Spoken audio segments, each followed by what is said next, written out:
भगवत गीता से पूछोगे परमेश्वर कौन है तो जवाब मिलेगा कि श्री कृष्ण ही परमेश्वर है। और वहाँ आपको संत सूरदास जी, मीराबाई जैसे महान संत मिलेंगे जिन्होंने कृष्ण भक्ति में उस परम तत्व को प्राप्त कर लिया। आप शिव पुराण से पूछोगे कि परमेश्वर कौन है तो जवाब मिलेगा कि शिव ही परम तत्व है। और वहाँ आपको ऋषि मार्कंडेय जैसे महान ऋषि योगी ज्ञानी मिलेंगे जो कि परम शिव भक्त हैं। कुरान कहती है कि खुदा सबसे बड़ा है। और वहाँ आपको फरीद जी जैसे महान सूफी संत मिलेंगे जिन्होंने अल्लाह अल्लाह की धुन से उस परम तत्व को प्राप्त कर लिया। और गुरबानी भी आपको एक ओंकार का उपदेश देती है। तो सवाल है कि इनमें से सही कौन है और गलत कौन है।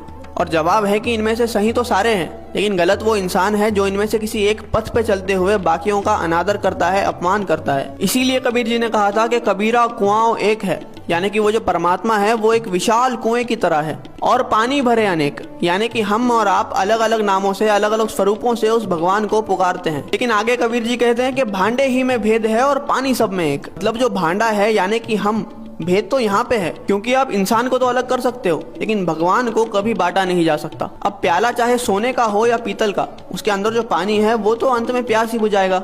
लेकिन अगर हम इस बात पे लड़ने लग जाए कि किसका प्याला ज्यादा बेहतर है तो ना हम पानी पी पाएंगे और ना ही अपनी प्यास बुझा पाएंगे। जैसे दुनिया में हर जगह पे अलग अलग भोजन खाया जाता है, लेकिन हम कभी भी किसी और से जाकर इस बात पे तो नहीं लड़ते कि आप हमारी तरह भोजन क्यों नहीं करते, क्योंकि हमें पता है कि चाहे भोजन अलग अलग है लेकिन उसकी भूख और हमारी भूख एक जैसी है।